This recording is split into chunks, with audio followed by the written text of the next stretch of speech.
All right, everybody, welcome back to the Smooth Brain Society. Today we'll be talking to Tiegan Blackhurst, who is a doctoral researcher at Lancaster University. Her research focuses on how autistic adults produce and perceive deception. Her research hopes to help and protect autistic adults from future manipulation and to overcome potential biases in the criminal justice system. So, welcome to the Smooth Brain Society, Tiegan. Thank you. Thank you very much for inviting me.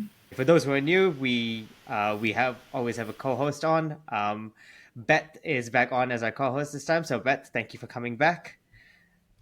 Was good. Hello, everybody. Glad to be back. And, and yeah, so let's get into it then, shall we? So Tegan, I guess the first question for you is, what inspired you into sort of studying this intersection between autism and deception? If you could tell us maybe a little bit of a recap of what autism is, although we had Dr. Callum Hartley on give a full episode on it, so people can check that out. But maybe a little bit of a background, and then, yeah, what sort of shaped your interest in such research? Yeah. So I'll start with like the little background into autism and then how I got into what I do. So autism is a neurodevelopmental condition that affects currently 1% of the UK population. So it's a neurodevelopmental condition that people are born with, and it is a lifelong condition. It's characterized by differences in social understanding, communication, and interaction, as well as some differences in behavior and interests. So it's a spectrum condition, and you might have heard the phrase, if you've met one person with autism, you've met one person with autism.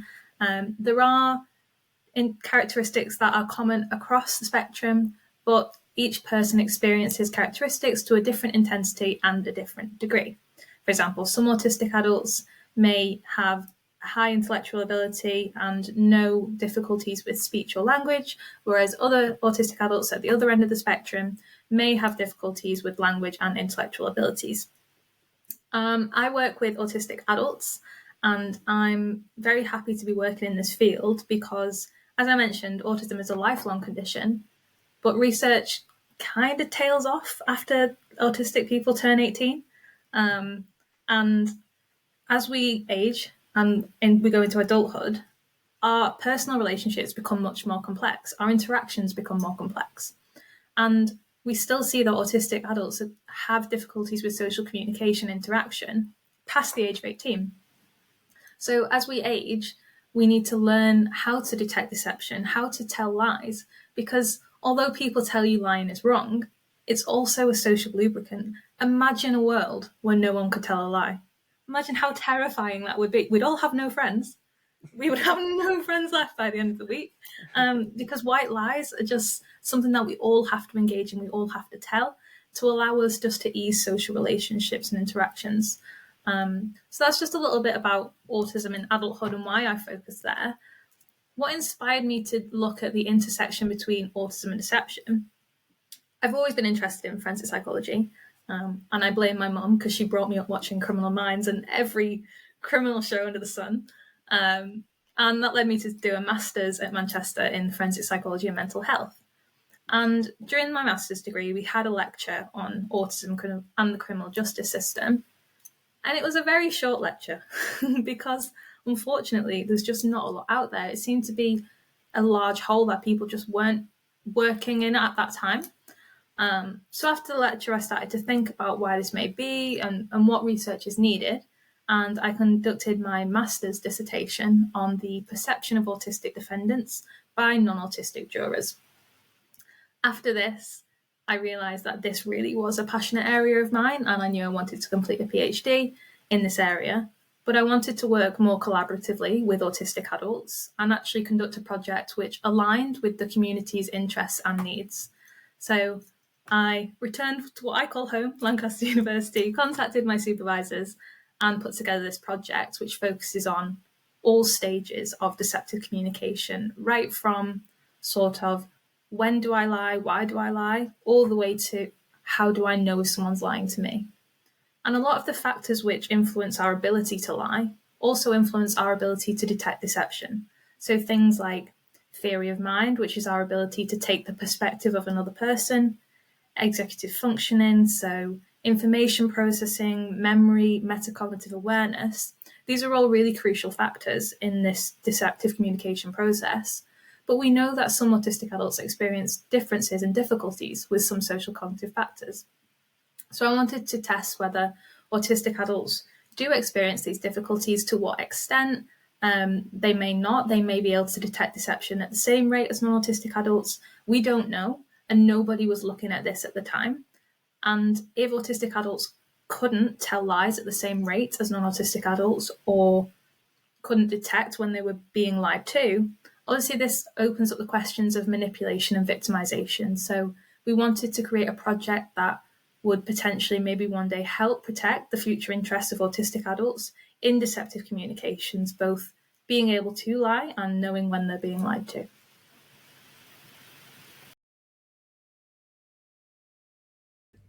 That's really fascinating, Tiegan. So basically, they can't lie and they struggle to tell when people are lying to them. And of course, if somebody is being manipulative, such as a detective who wants somebody to say something incriminating, that's a really scary thought. I guess the question I have is, you've said that one of your first things you said was about you've met one person with autism. You've met one person with autism. Yeah.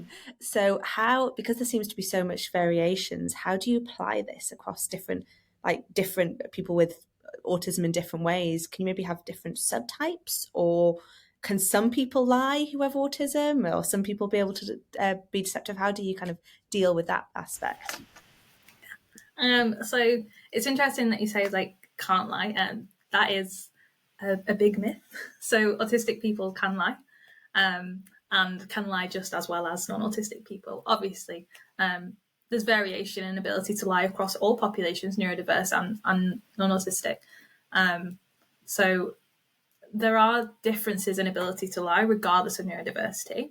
But I focus on autistic adults with high intellectual abilities. So I focus on university students because I'm a university student myself, access, practicality reasons, but also to engage in deception is a cognitively demanding act, both to tell a lie and to be able to detect a lie. So there is a level of intelligence and executive functioning required to engage in that process in the first place. So, for example, autistic adults with low intellectual abilities or other learning conditions that co-occur may not be able to engage in the deceptive process. So I work with autistic adults who are at university, will be able to engage in the deceptive communication process, likely can interact socially with other students, and we focus on everyday lies. So a lot of people will focus on really big sort of grand lies that you'd see on TV shows of I didn't do this, I didn't commit this crime. And whilst that's really important, the majority of lies that we tell or we need to identify are white lies. So I look at everyday lying. So what did you do last weekend? Can you lie about that? Can you lie about really small things? Or can you tell when someone is lying about these small things? Because those are the most common interactions that we have and that autistic adults will have with other people as well. And then because this is, I stress, an emerging research area, there's very, very little in here. We wanted to start at the ground level with the everyday lying, see what differences were there, and then potentially move on to looking at if these differences would be present in high stakes lies, which are the lies that have serious consequences. So lying about committing a crime or saying you didn't when you didn't and being accused of lying anyway. So how would that look like in a study setting? So what were you doing? What kind of white lies are you sort of comparing, I guess? Yeah. So I have run a whole host of different studies to look at propensity to lie. We had autistic and non-autistic adults complete a lying scenario questionnaire. So we presented them with 12 scenarios that each referred to a different type of lie. So we looked at self-oriented lies, which are lies that we tell to protect or benefit ourselves. Other-oriented lies, which we tell to protect or benefit one other person. So, if my friend asked me if I liked their dress and I didn't, I'd lie and say, yes, that's a lie I'm telling to protect them. And we looked at Pareto-oriented lies, which are lies for the good of the group. That includes yourself. So if I was to lie to protect me and my friendship group, that would be a Pareto lie. So we asked autistic adults, how likely would you be to lie in these situations? How would you find that process? Would you be confident in your decision, guilty? Did you find it emotionally demanding?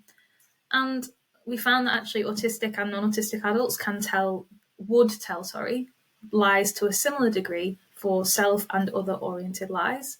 But autistic adults were significantly less likely to say that they would lie in group situations. So we were actually anticipating potentially some other differences when we first went in. So, because to tell other lies, we have to take the perspective of that person, consider their thoughts and emotions. And we thought if some autistic adults experience difficulties with this perspective taking ability, they may not be able to engage as effectively or want to engage as commonly in that procedure. But they did. But for the group lying, we did see a reduction in propensity to lie. And we think this might be because of the social experiences of some of these autistic adults that we studied. They're less likely to engage in larger group interactions.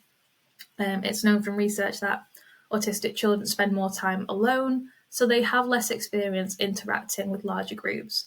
And as such, like anything, if you have less experience in a certain social situation, you may be more nervous, you may be more concerned that actually, I wouldn't know how to lie in that situation, or I think if I tried, I might not get away with it.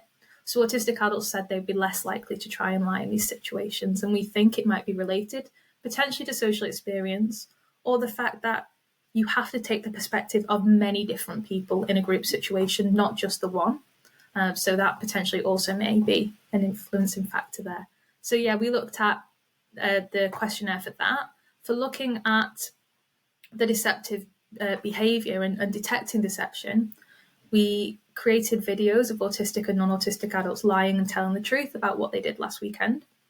I then analysed all these videos for certain behaviours, and I can go into more detail about that later on if it comes up. And we then use these videos in another study about detecting deception. So we show them to autistic and non-autistic adults, and we say, is this person lying? Why do you think so? And can you rate different aspects of their behaviour? And we're going to try and understand in that study if there is a difference in ability to detect deception, because we found that actually autistic and non-autistic adults can lie at similar rates depending on the type of lie, but we don't yet know whether they can detect deception at the same rate. Okay, so there's two aspects there. You kind of said the first one is if they can lie, and they, from what I can tell, they find it harder when they're in a group kind of novel setting, which again relates back to the stuff you were saying about the criminal justice system. If they're being questioned by somebody they don't know, it's going to be easier. But I guess the deception is the next part, is to see if that person is lying to them, how well they're going to. So is the deception part still ongoing? Yeah, so we're currently analysing the data for the detecting deception study. Sorry, all my studies are called such similar things that sometimes it's hard. And what do you like? So the kind of application for, like, I guess the real world application, where do you suspect this kind of, especially with that study where you've got the results from, what do you expect how will that kind of help autistic people? Yeah, so we're hoping to situate a lot of our findings in the criminal justice system. So although we don't, we're not working with a forensic sample, a lot of the outcomes and implications that we're drawing relate to autistic people in general. So we know that autistic people are 7 times more likely to interact with the criminal justice system as victims, witnesses, or defendants. So they are at an increased risk of interacting with legal professionals. So we want to make sure that legal professionals understand autistic people, they are aware of the different deceptive behaviours, because people are very, very poor at detecting deception. So lay people, students, the average accuracy rate is around 54%. So you might as well just flip a coin. It doesn't matter. If you try and think about it, you're still going to be wrong probably. And what is worrying is that legal professionals don't perform much better. So they are still near chance level. And this includes police, lawyers, and judges. And it's because detecting deception is really hard. We have such ingrained stereotypes into what deceptive behaviour looks like.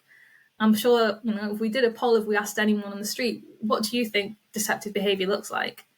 Within 5 guesses, they'd tell you that lies avert their gaze. They'd tell you that people are fidgeting, that they might take longer to respond to your questions.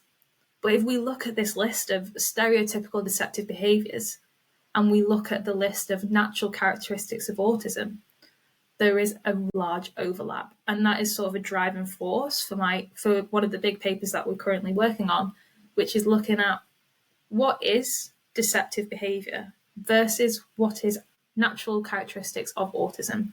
Because we're concerned that due to these non-autistic stereotypes around behaviour, people are going to be interacting with autistic people and may judge them to be lying, even when they're telling the truth, just because they're noticing some of these behaviours that they believe is indicative of deceit, when in reality it's indicative of their neurodiverse status. So we're hoping to sort of move that information knowledge into training, into the police, because research has been done which suggests that the UK police aren't confident in their knowledge of autism. They would want more training. They aren't confident in their interactions because of this lack of knowledge and training. So with information like this, we can take it to police, take it to training and say, look, things that you do believe are deceptive actually may be indicative of autism. And we really want to avoid the misconceptions and potential inaccurate judgments that are stemming from such misconceptions.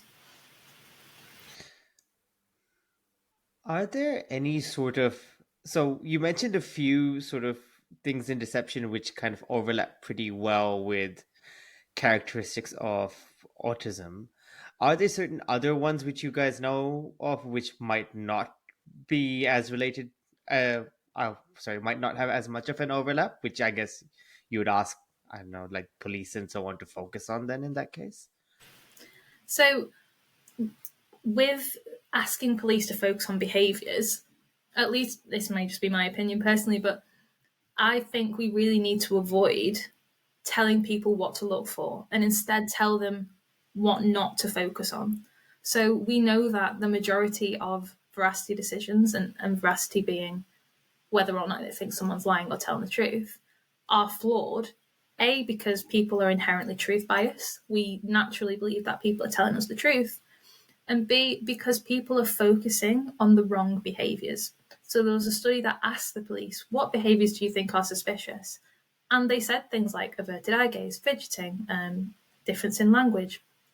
And you'd like to think that if we know that these are stereotypical deception cues, that legal professionals who've had training would. But then you look at the training, and some of it still to this day says things like eye contact may be suspicious, certain body movements may be suspicious.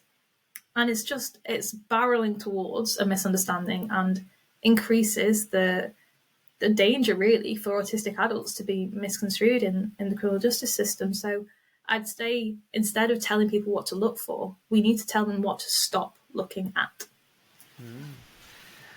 I mean, just on a general note, if someone's sort of interrogating me, I'd be nervous to begin with. I'd probably not look at them right at the start anyway. So you add that.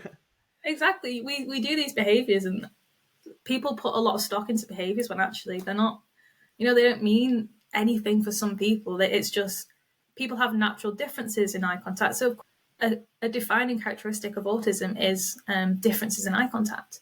So in my study, we found that when telling the truth and lying, autistic adults displayed reduced eye contact compared to non-autistic adults.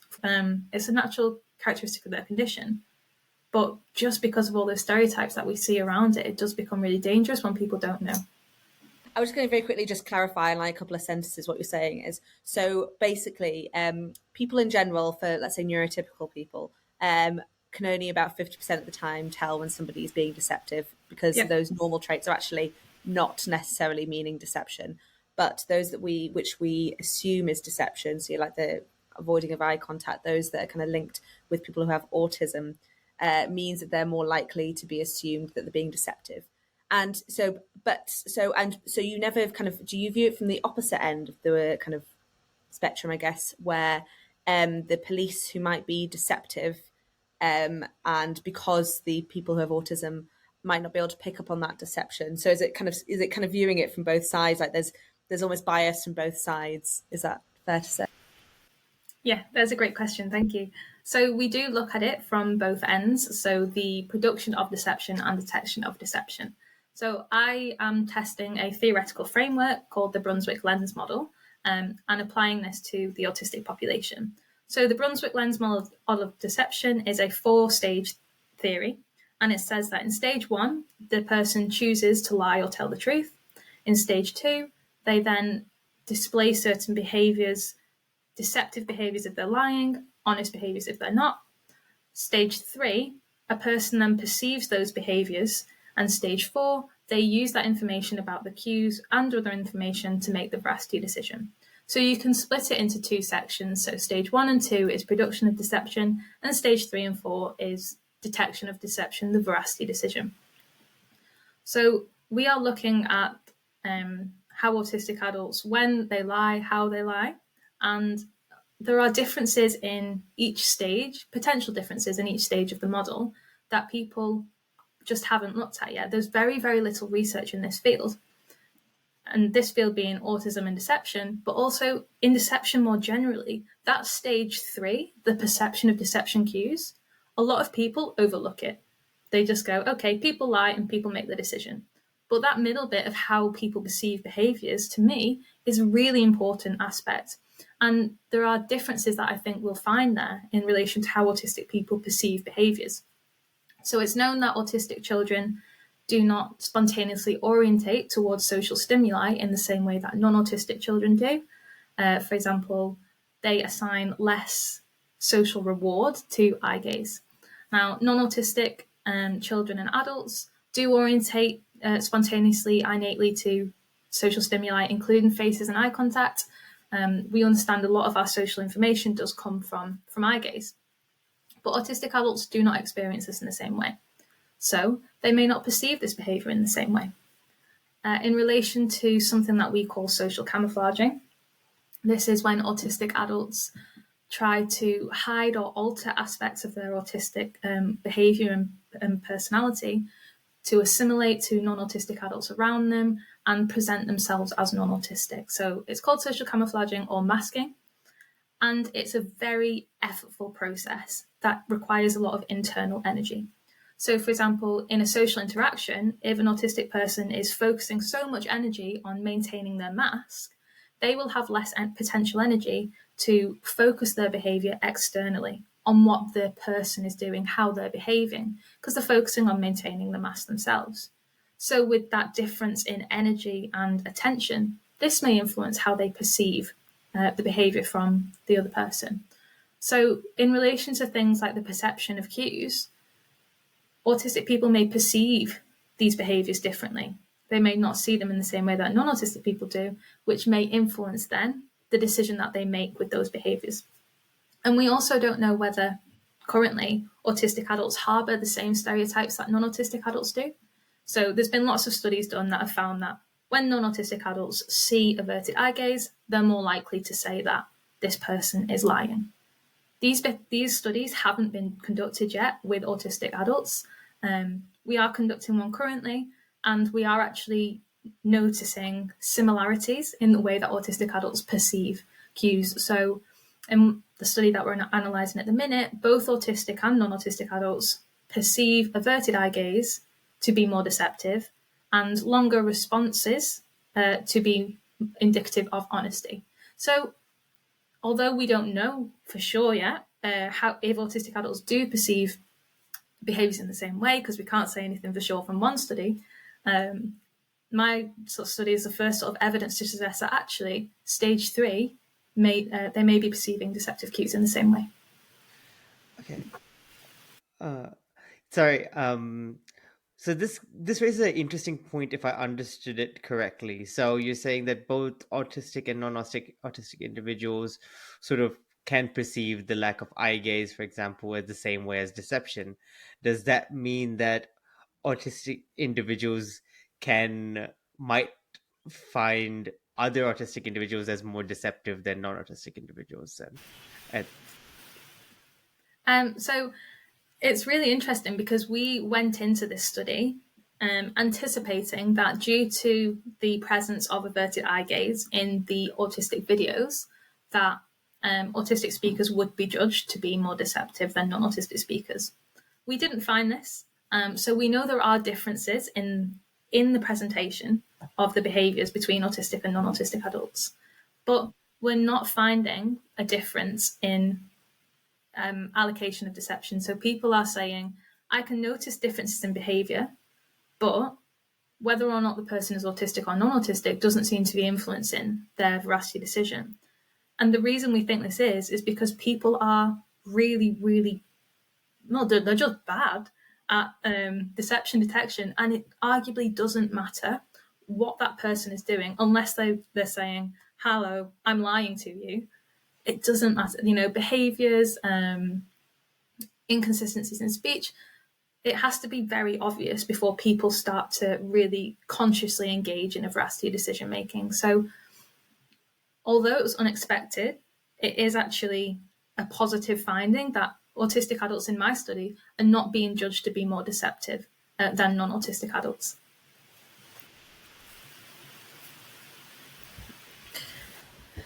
So really interesting. I guess, has there been any real world cases of autistic people who have gone away to prison because of these kind of misconstrued,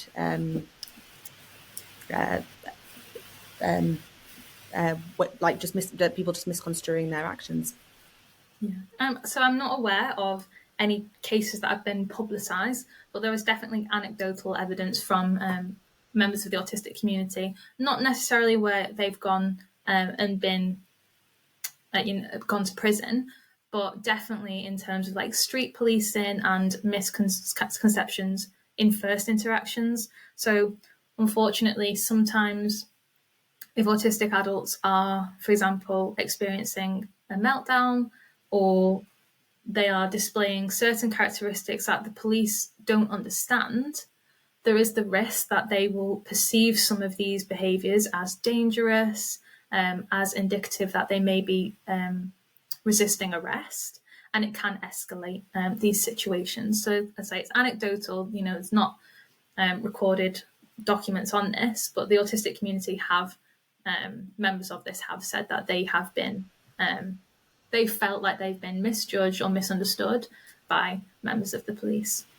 Oh, that makes sense. Have you heard of a case of Mark DeFrist, I think his name is? It's in America. So you have, or you haven't, sorry. No, I haven't. No. Well, I just was wondering your opinion on this because I was reading about it a week or two ago. So it's in the US, so we'll take it with a little bit of salt, but in the 1980s, he was labelled as prison Houdini. He wasn't dangerous or anything, but he was put away in about 1982, I believe, for 4 years because he stole his dad's tools, who had just died. It was in the will, but for some reason the will hadn't been released yet, so he got put in prison for burglary. And first of all, I've got questions about that, whether or not there were some problems there. But it was actually as went down the road, he was actually a savant. So when he looked at a key, he could see it, memorize it, and make it, and he was able to escape 7 times. Wow. He was a bit of a loner in prison. He had some behavioural issues, and recently it's more than realised. Actually, he's still in prison, by the way, 40 years later, because of these escape attempts. And it's actually looking like they're like, oh, he's got autism, or they're waiting for a diagnosis that they probably has autism. I think things like this, do you think, could help with that? Where maybe because of those, he got 4 years, maybe because he was seen as a little bit odd, like lying a little bit because of these things. I just thought it was a case, if you've got a chance to read about it, was exactly the reason why, doing what you're doing is so important, and hopefully stop people from getting, in prison for 4 or even 40 years. Yeah, definitely. Being able to look at a lock and instantly know how to like a key, that's a skill. Yeah, look up. I will do. I've not heard of that case. I'll look it up, but there has definitely been instances where people have unfortunately been, misjudged, or potentially the sentence may be different depending on the diagnostic status of the defendant, the suspect. But actually, research suggests it may go in the opposite direction. So some research that looks at court and sentencing for autistic defendants, that if the defendant is autistic, it can actually it may reduce the sentence that they are given. Obviously, it depends on the case, and each situation is specific, but sometimes it can have a positive influence, if not on the sentence decision, definitely on how they are perceived. So in the example of my master's thesis, we found that we gave people a written vignette of a situation where an autistic person was waiting for a train, and their train was delayed. We mentioned that the train was their special interest, so this train being delayed caused stress and anxiety in the person, and the police were called because they were exhibiting some dangerous behaviours towards themselves. The police came, the person began to shout and act out towards the police. So we gave the people this information, and we asked them, do you think this person is guilty? Because they ended up hitting out at the police. So they were charged with assaulting a police officer. Is this person guilty? Do you understand what happened? All different questions. And then we gave, after they gave their answers, we then told them, actually, this person was autistic. Their special interest was trains. They become extremely upset and anxious when their routine is changed, and a little bit of information about their diagnosis. Then we asked them, does this change anything? Are you viewing this person exactly the same? Do you want to change any of your viewpoints? And we found that actually once we told everyone that the defendant was autistic, there was a positive shift in judgments. They started to view the defendant as more likable, more believable, more honest, more credible. So there is some evidence to suggest that actually disclosure of a diagnosis can have a positive impact in certain situations. Sorry, you have to go on. But... No, very quickly, just to bring back to the mark for a second. So maybe if they had known that he was autistic, then it might have been like, okay, then so we'll give him a little bit more leeway, but then we wouldn't have had the prison Houdini. No, I was just saying, yeah, that makes sense, and I think that's more of a recent trend, right? With more awareness comes that more sort of you're willing to give people that leeway, but like you mentioned when you had at the beginning when you said that autistic individuals are 7 times more likely to interact with the justice system. What I was thinking was exactly what you said, of that being mostly sort of resisting arrest or sort of caseworker incidents, sort of things is what I thought would be sort of the main interactions which people would face. With that regard, is there any sort of things which come to your mind in terms of training which can help police officers or in sort of detecting that, if it feels like that's going to be one of the main interactions which they're going to have with the autistic individuals? Yeah, definitely. I mean, it's as simple as complex as recommending more training, isn't it? It's always but so definitely just making sure the manuals that they have now. So as I mentioned earlier, some of their manuals still say things like eye gaze is suspicious, these behaviors are suspicious. These are all grounded in non-autistic expectations. So a lot of my work is underpinned by something called the expectation violation theory. And this is a theory of communication which says that when we interact with people, we expect to see certain behaviors. So we expect them to act in line with what we think an honest person looks like. When we see unexpected behaviors, for example, averted eye gaze, this draws our attention to that behavior, and we need to find an explanation for that behavior. So a lot of the time it's, this unexpected behavior's happened, this violates my expectations of how this interaction should be going. What could explain this? Actually, I think they might be lying to me. And it's those expectations, though, of behavior are non-autistic expectations. The majority of society will think certain things, but it's because we're viewing it through a non-autistic, non-neurodiverse lens. So actually, we want to educate the police and legal professionals and actually everyone and say, your expectations surrounding behavior are biased to non-autistic people. If you tell people, actually, these behaviors may be indicative of neurodiversity, that will change the expectations. Because then if I see this behavior, I go, actually, the explanation for that behavior might not be that they're lying to me. It might be that they are neurodiverse. And we just want the legal system to sort of acknowledge this a bit more, put this through their training, just be saying, actually, autism is prevalent. And with autistic people facing an increased risk of interacting with the justice system, they are likely to interact with autistic people, and quite often. So we just want them to be more aware of autism and neurodiversity, potentially more aware of the behaviours that they can expect, and especially changing these manuals to make sure there's a neurodiverse lens going through, but also making sure that they are fostering a safe and supportive environment for autistic people. Now, this not necessarily in street policing, but things like interrogation rooms at custody. I would be terrified if I went into custody or the police were interrogating me, and I don't have a diagnosis of autism. I don't have to disclose a diagnosis. If an autistic adult was in that situation, the likelihood of them disclosing their diagnosis may be dependent on how supportive and safe they feel. If they're fearful for, that if they disclose their diagnosis, they'll be discriminated against or they'll receive prejudice, they're not going to provide that information. And that information may be what allows them to be more likely to receive equitable and fair treatment. There are many appropriate adjustments that can be made for autistic adults in the criminal justice system, but they can only be made once the police are aware that the person that they're interacting with is autistic. So it's about making sure they feel comfortable to potentially disclose their diagnosis, and also that autistic people are aware of the rights that they have and of the adjustments that they can recommend, including appropriate adults and visual aids, things like that. So it's just a bit about awareness. So I guess because what you touched on there's been a huge increase in diagnoses, not in cases, say, there just hasn't been the same levels of diagnosis, I'm sure.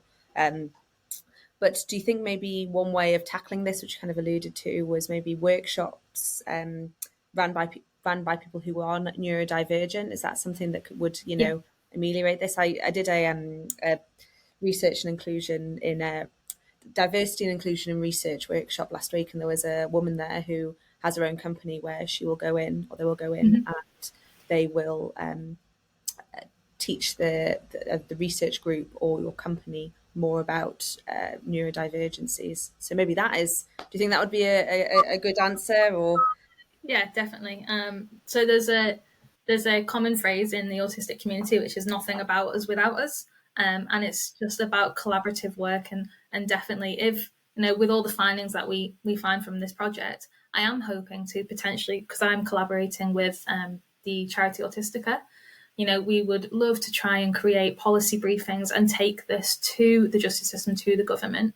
But the autistic community would be the driving force in that. It would be, yes, training for the police led by autistic individuals, because this project is for autistic people.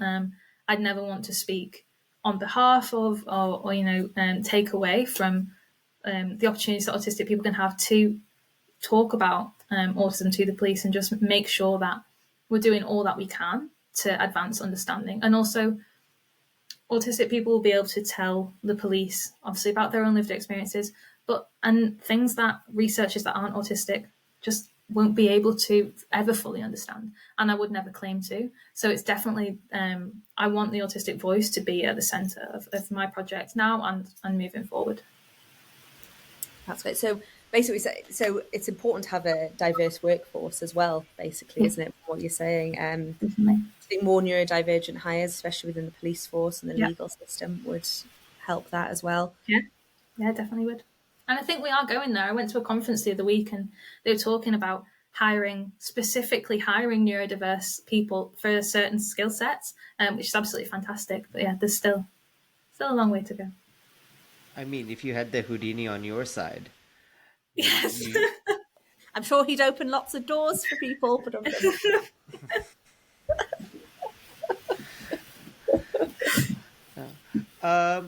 I want to get back to your study or the research projects you're doing.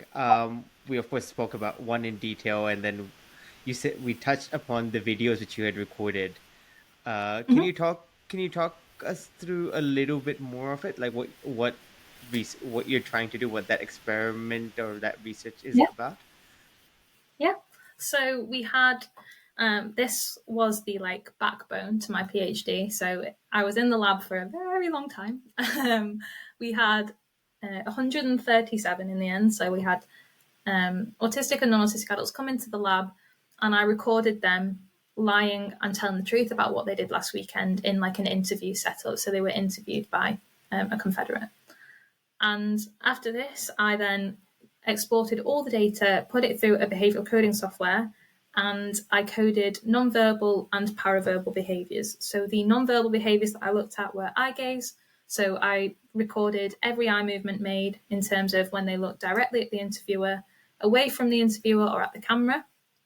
I watched every video on 0.5, like mine's 0.5 speed. Honestly, it took about 6 months just to code every eye movement.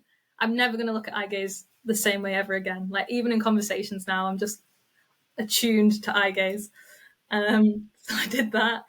Self-manipulators, they are behaviors that we do to self-soothe, and it's hand on hand to the body, not including hand-to-hand movements. So this is things like playing with your hair, your rings, your jewelry, basically nervous behaviors that we do to calm ourselves down.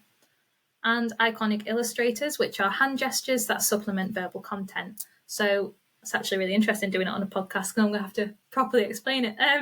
So if I was to say, for example, the ball was round, whilst I said the word round, I'd be making a circular motion with my hands. So my action supplements what I said verbally. Then for the paraverbal behaviours, we had response length, which is how long they responded to each question, and response latency. That is when the interviewer finished the question, what was the time difference before they started to respond? So I coded all of these behaviours. I had a fantastic team. So I had a research intern that did inter-rater reliability with me. She did an absolutely incredible job. So we got inter-rater reliability at 0.9 across behaviours. So we're pretty confident that these behaviours that I observed, they were displayed. And we then started to create these profiles of deceptive and honest behaviour in autistic and non-autistic adults. So we compared what behaviour we're actually seeing, and we found that when lying, both autistic and non-autistic adults increased their level of direct eye contact, which completely goes against the stereotype, but it shows us that people are aware. People know, people think I'm lying if I avert my gaze, so I'm going to make direct eye contact with you to put you off the scent. We found things like the response latency was shorter in the deceptive conditions compared to the honest. And we were a bit surprised at this initially, because the literature sort of suggests that it takes longer to think about what you're going to say when you're lying, because you don't want to trip yourself up. But we think this actually might be because in the experiment, when I went out to get the interviewer and bring them into the lab, the participant had a minute or so to plan what they were going to say, be that the truth or lie. And what we think might be happening is when we said, right, now you're going to tell the truth, they didn't use this time to plan, because they're subject to something which is called the illusion of transparency. And this is the belief that most people have, which is, if I'm honest, you will know, because I'm not going to act deceptively. I'm going to tell the truth, and it will be obvious, it will be clear. So people didn't plan. Whereas when I said to them, right, now you're going to lie, when I left the room, we think that participants might have been going, oh, okay, I need to lie. I need to think about what I'm going to say. And they'll have been planning, I'm going to lie about this event. I'm going to say I went here. So that when the interview came around, when we asked the questions in the deceptive condition, they'd already thought about it. They already had a plan, and they could go straight in. Whereas in the truthful condition, they hadn't planned, so they had to think about it more, which led to this longer response latency. But the main finding from that paper, and the one that really, really important to get across to everyone, including legal professionals, is, although Callum stole my thunder a bit actually, because I think he discussed it when he came on with you, is that finding that actually averted eye gaze, yes, it is a statistical predictor of deceit. We found that. But we went one step further and we said, okay, a lot of deception research looks at, does this behaviour predict deceit in this lab situation? Well, that's fine, but we don't lie in labs. We lie in everyday life. So we wanted to make sure, can this be extended to outside in a practical context? Is it a true effect? So we ran additional sensitivity analysis on all the data, and we found that actually, when you remove this information and you put it in a practical context, eye gaze is not a reliable predictor of deceit, but it is a reliable predictor of diagnostic status. So it can reliably predict whether someone is autistic or non-autistic outside of the lab, but it can't with deception. And obviously, due to the overlap that we've discussed surrounding deceptive stereotypes and behaviour, that has really strong implications and potentially is contributing to these misconceptions that we see. What was I going to say? Yeah, I'm thinking of how you used to tell kids, right? I mean, like, say, look at me in my eyes and lie to me. It turns out that people do that better than the other way around. Yeah, yeah, It's people are already doing it. easy to look straight I at used to someone. hate it when my parents did that, because you always laugh, don't you? When someone says that to you, look me in the eyes, tell me, you always laugh, and then they go, see, you're lying because you're laughing. And now I'm like, I can tell my mum, actually, no, I'm not. A lot of my friends don't believe me because I'm laughing while saying something. Then you're lying to me. I'm like, no, I'm telling the truth. See, you're making me laugh. Yeah, exactly. No, but that's also very interesting. Like you said of the eye gaze. So then you're more likely to detect that someone's autistic than you are to detect whether they're lying in like a situation. I guess in like a general situation, based on eye gaze, then aren't you? Yeah, so it's not, like a direct X equals Y, but it's a Yeah, more yeah. reliable indicator that, yeah, they may be autistic than actually they may be lying.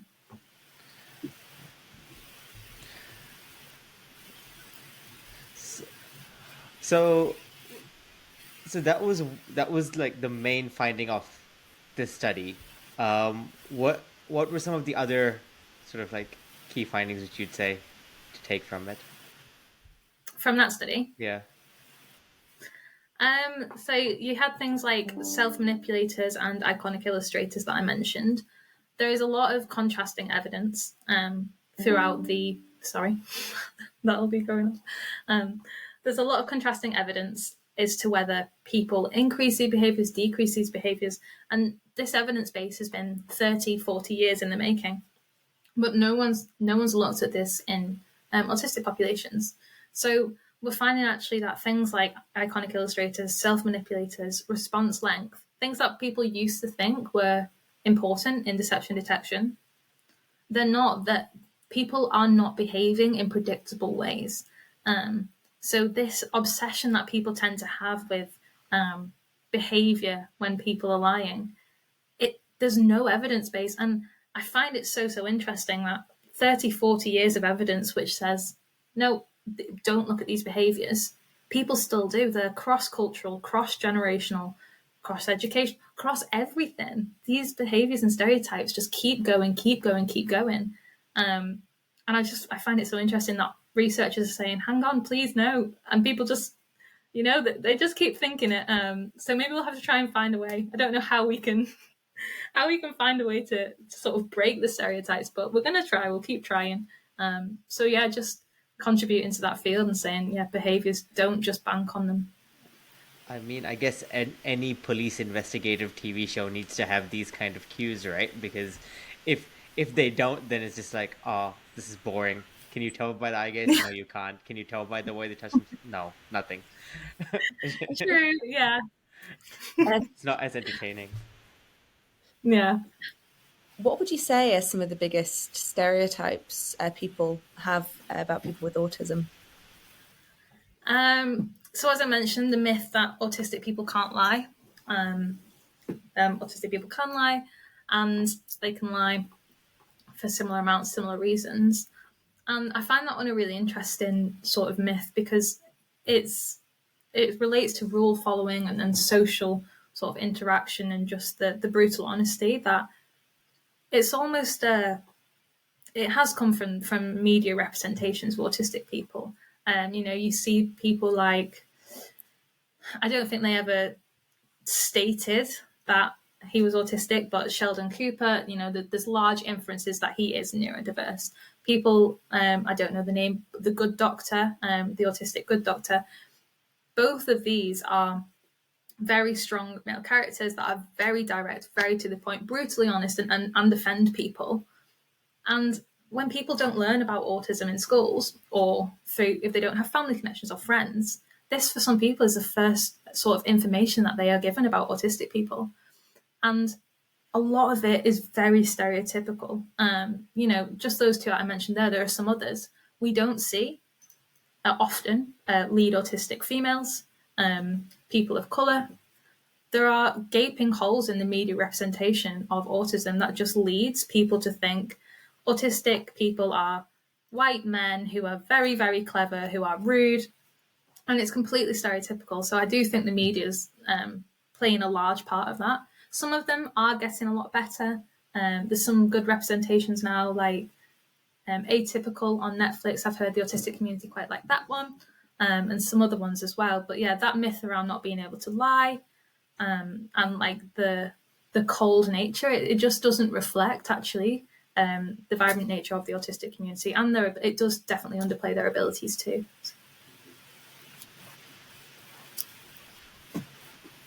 So basically, myth that they can't lie. People with autism can lie, and also the conception of what autism looks like. Yes, white male, domineering, super smart is not just there's not one way. There's not one shoe. Yeah, I mean that's a good point as well. Yeah, the super smart savant. Yeah, I think it's. I can't remember the exact figure off the top of my head, but it's definitely I think it's under 5% of the autistic population are savants.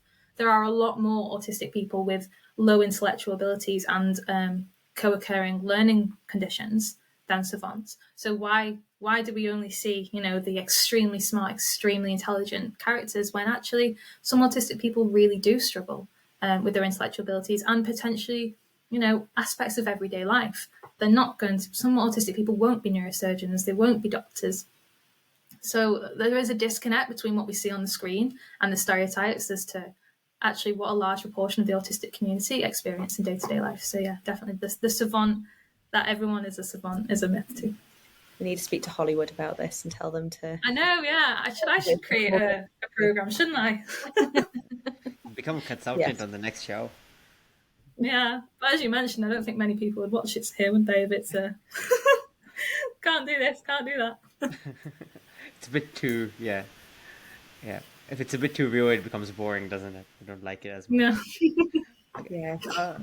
But on a personal note, what has been some of your what has been something more surprising, or what surprised you, or is what you found more rewarding as well about working with autistic individuals, your research in particular? So surprising is the fact that I knew people were really bad lie detectors. I didn't know quite how bad they were. So in the study we've just done, we got accuracy rates of 30% for autistic and non-autistic adults. So it's significantly below chance. I mean, you would be better flipping a coin than actually trying to make these decisions. So that was definitely surprising. In terms of rewarding, so obviously I'm in the lab working with autistic students, and it's been really, really rewarding, the reception that I've had from the autistic community at Lancaster. Sometimes you, as a researcher, you do a lot of the things sort of on your own at your desk, and it feels a little bit disconnected from the community that you're working with. But I had a really warm reception from the autistic students, and they were really, really interested in the research and really open, and sort of the conversations I had were, they were really appreciative that I was looking into this. And I felt really sort of like really privileged that they decided to share that information with me, and, that I was doing something that the autistic community wanted and needed. Because as I mentioned at the start, we see some research that's done, not necessarily in autism, in research in general, that is sort of done on a whim, or, there's no practical implications that are direct but this is really autistic centered and led, and I really do hope that what I find may potentially, even if it helps one autistic person, the whole PhD will have been worth it. So yeah, just the warmth reception and uptake that I've had with the autistic students yeah, been really, really lovely. That's great. And have they been helping with like consulting on the project? So when we created the project, obviously I created it with my supervisors. So the first few studies, we did a lot of reading around what the autistic community wanted, but they weren't necessarily involved in the direct creation of the studies. But the latter half, Autistica became involved, and their research team does include autistic individuals. So we did have co-production of the latter studies, and we take my results to Autistica as well. And with the research team, we sort of work on the interpretation about what the autistic community might feel about the results, does it reflect how they think. And members of my research team who were involved in the coding do also identify as autistic. So we do have a diverse research team working on the project. Awesome. Because we've recorded for about an hour, we'll go into sort of like final questions per se. My final question is to you, Tiegan, is what about the future? So what is sort of the next steps you're thinking of? What is sort of the next aims of your research project? And I know you mentioned that your PhD submission's coming soon. So what steps? Don't remind me. I do have a really sort of clear vision of where I want to take this. So hopefully, fingers crossed, it'll be some form of postdoc after the PhD, but we really want to situate this in the forensic sector and actual forensic context. So we want to take these videos that I've created, take them to police, lawyers, judges, see if they can accurately detect deception or if there are any differences in how they view autistic and non-autistic people. Because obviously it's important for everyday social life to do it with this population, but the consequences of, say, my friend knowing I don't like her hair versus a police officer not believing me when I say I didn't do something, very different consequences and very different outcomes. So yeah, we want to situate this in the forensic sector and have police watch the videos and just see whether there is any prejudice there. That hopefully there won't be, but if there is, just knowing what's happening and why to be able to tackle that. Yeah, that sounds really cool. Thank you. Yeah, very clear plan. And I'm guessing at some point, are you wanting to maybe put this into sort of like the big picture is long term is maybe putting this into some sort of public policy or more awareness or whatnot? Do you think you plan on doing that at some point? Yeah, definitely. They take a long time, don't they? And you need a big evidence base. But thankfully, so when I started the PhD, there was really only maybe one paper in this. There's still not that many more, but there are more. People are coming to the field and working, so we are developing an evidence base.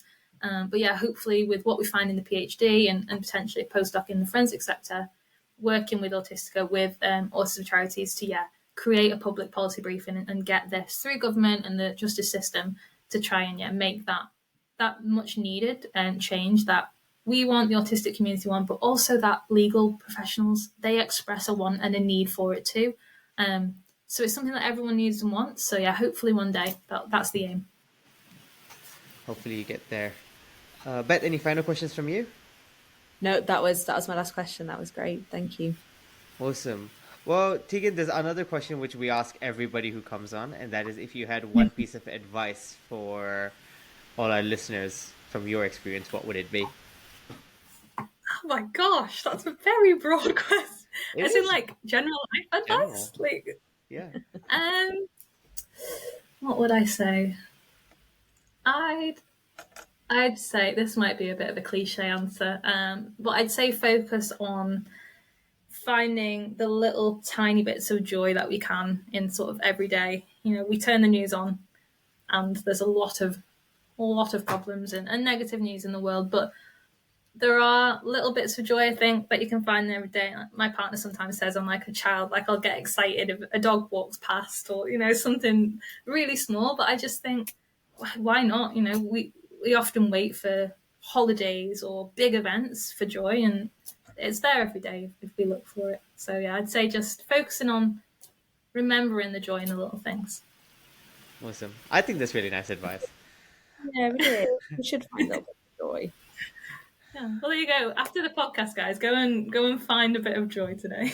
There's a bit of sun out there. I'm going to go for a little walk, I think. There we go. Some vitamin D. All right, sounds good. So everybody, Bet's gonna go for a walk. It's not very sunny in Glasgow, so I'm not going to do that. But I'll find some other way for joy. But until then, thank you everybody for listening. Thanks again, Tiegan, for coming on.